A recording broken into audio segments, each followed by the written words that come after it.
Hello friends, இன்றைக்கி நம்ம என்ன தெரியுமா செஞ்சு காமிக்க போகிறோம்?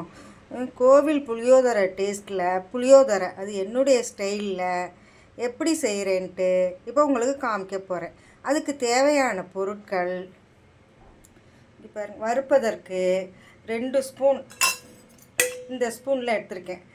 2 ஸ்பூன் எள்ளு, வெள்ளை எள்ளு, ஒரு 10 காஞ்ச மிளகா, ஒரு ஸ்பூன் 3/4 ஸ்பூன் கிட்ட இது வெந்தயம், இந்த அளவுக்கு பெருங்காயம், தனியா 2 ஸ்பூன் எடுத்துருக்கிறேன்.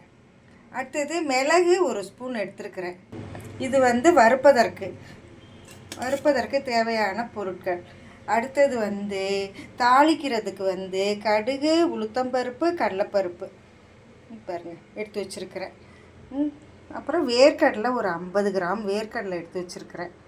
அடுத்தது ஒரு 5 காஞ்ச மிளகா கிள்ளி வச்சுருக்கேன் தாளிப்பதற்கு. கருவேப்பிலை, தாளிக்கிறதுக்கு கருவேப்பிலை. இந்த பாருங்கள், லெமன் சைஸு புளி, நல்லா இந்த அளவுக்கு ஒரு 3 லெமன் சைஸுன்னு நினைக்கிறேன். 3 லெமன் சைஸ் புளி இந்த அளவுக்கு எடுத்து இந்த தண்ணியில் போட்டு ஊற வச்சிடணும். ஒரு 10 நிமிஷம் ஊற வச்சிடணும். சுடுதண்ணியில் போட்டிங்கன்னா உடனே ஊறிடும். இதை நல்லா திக்காக நம்ம கரைச்சி எடுத்துக்கலாம். கரைச்சி எடுத்த பிறகு உங்களுக்கு நான் காமிக்கிறேன், சரியா? அதுக்கு தேவையான மஞ்சத்தூள் பாருங்கள். மஞ்சத்தூள் 1 ஸ்பூன் போட்டுக்கலாம். நல்லெண்ணெய் ஒரு 150 கிராம் ஊற்றிக்கலாம். இதுக்கு எண்ணெய் கொஞ்சம் ஜாஸ்தி தான் ஆகும். நல்லெண்ணெயில் செஞ்சால் இன்னும் ரொம்ப நல்லாயிருக்கும். இதுதான் இந்த புளிக்காய்ச்சலுக்கு தேவையான பொருட்கள்.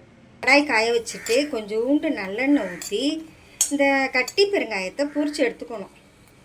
இந்த கட்டி பெருங்காயம் தான் இந்த புளிக்காய்ச்சலுக்கு நல்ல வாசனையை கொடுக்கும். தூள் பெருங்காயத்தோடு எப்பயுமே இந்த கட்டி பெருங்காயம் ரொம்ப வாசனையை கொடுக்கும், நல்லாவும் இருக்கும். அதை பொரித்து எடுத்துட்டு அடுத்ததாக காஞ்ச மிளகா, தனியா, மிளகு, வெந்தயம் எல்லாத்தையும் போட்டு நல்லா பொரிச்சு எடுக்கணும்.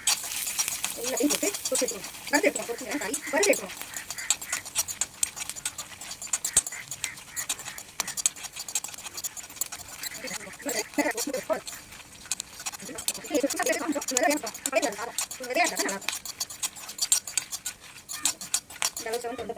எள்ளு எடுத்து வச்சுக்கோங்க. 2 ஸ்பூன் கருப்பில் இருந்தாலும் சரி, வெள்ளை எள்ளு இருந்தாலும் சரி, அதையும் போட்டு பொரியிருப்பாங்க.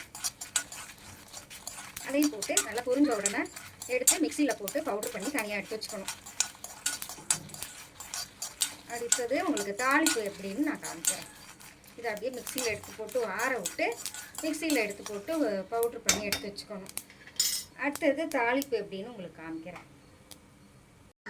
நல்லெண்ணெய் ஊற்றி கடாயில் நல்லா ஒரு 150 கிராம் கிட்ட நல்லெண்ணெய் ஊற்றிருக்கிறேன். இதுக்கு நல்லெண்ணெய் தான் நல்லாயிருக்கும். ஊற்றியாச்சா? அது பாருங்கள், கடுகு, உளுந்து, இது கடலைப்பருப்பு வச்சுருக்கோமா, அதை போட்டு தாளித்து நல்லா பொரியட்டும். காஞ்ச மிளகா வச்சுருக்கோமா, அதையும் போட்டுப்போம். அதையும் போட்டு நல்லா வெடிக்கட்டும்.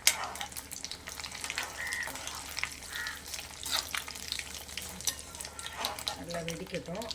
வெடித்த பிறகு இந்த வறுத்த வேர்க்கடலை 50 கிராம் எடுத்து வச்சுருக்கோமா, இதையும் அதோடு போட்டுக்கலாம். முந்திரி போட்டால் கூட போடலாம், நல்லா தான் இருக்கும். நானும் முந்திரி போடல, வேர்க்கடலை ஒரு 50 கிராம் போடுறேன். நம்ம சாப்பிடும்போது வாயில் கிறிஸ்பியாக கடிபடும்போது இது ரொம்ப நல்லாயிருக்கும். வேர்க்கடலை இருக்குது வச்சா, இது சும்மா ஏன்னா வறுத்த கடலை தான். இது பாருங்க, கருவேப்பிலை போட்டு இதுவாக இப்போ புளி தண்ணி கரைச்சி வச்சுருக்கேன். புளி தண்ணியும் மஞ்சத்தூள் போட்டுட்டு புளி தண்ணி, மஞ்சள் தூள், 2 ஸ்பூன் கல் உப்பு எல்லாம் போட்டு நல்லா ஒரு 20 நிமிஷத்துக்கிட்ட நல்லா கொதிக்கட்டும். மூடி போட்டாலும் சரி, மூடி போடலைன்னா சீக்கிரம் வத்தோம். பாருங்கள் வாசனை இப்போயே எப்படி வருதுன்ட்டு. இறக்க போகும்போது பாருங்கள், ஒரு 3/4 ஸ்பூன் கிட்ட நாட்டு சர்க்கரை வச்சுருக்கேன். அதை போட்டு இறக்க வேண்டியதான். நல்லா திக்கான பிறகு இறக்க வேண்டியதான். அப்போ உங்களுக்கு காமிக்கிறேன். புளிக்காய்ச்சல் ரெடி ஆகிடுச்சு. அந்த அரைச்சி வச்சுருந்த பொடி, நாட்டு சர்க்கரை எல்லாத்தையும் போட்டு மிக்ஸ் பண்ணிட்டேன். அவ்வளோதான், இறக்க வேண்டியதுதான். ஸ்டவ்வை ஆஃப் பண்ணிடலாம். ஆஃப் பண்ணிவிட்டு அந்த பொடி நீங்கள் ஃபுல்லாக இந்த குழம்புலையே போட்டு கிண்டுனாலும் கிண்டலாம், இல்லை வந்து பாதியை போட்டுட்டு பாதியை சாதத்தில் கூட போட்டு வச்சுக்கலாம், போடலாம். கொஞ்சம் சாதத்தை ஆற வச்சு நல்லெண்ணெய் ஊற்றி இந்த பொடி கொஞ்சம் தூவி இந்த புளிக்காய்ச்சல் எப்படியும் 2 மெத்தட்லேயும் செய்யலாம், ரெண்டுமே நல்லா தான் இருக்கும். அவ்வளோதான், என்னுடைய ஸ்டைலில் புளிக்காய்ச்சல் ரெடி ஆயிடுச்சுங்க.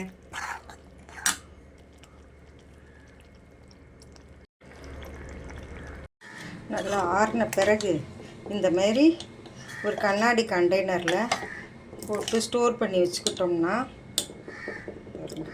கண்ணாடி கண்டெய்னரில் வந்து ஸ்டோர் பண்ணி வச்சுட்டு ஃப்ரிட்ஜில் வச்சுக்கிட்டாலும் சரி, வெளியிலன்னா ஒரு 10 நாள் வச்சுக்கலாம், ஃப்ரிட்ஜில் என்ன 1 மாதம் 2 மாதம் கூட வச்சு ஸ்டோர் பண்ணி வச்சுக்கலாம்.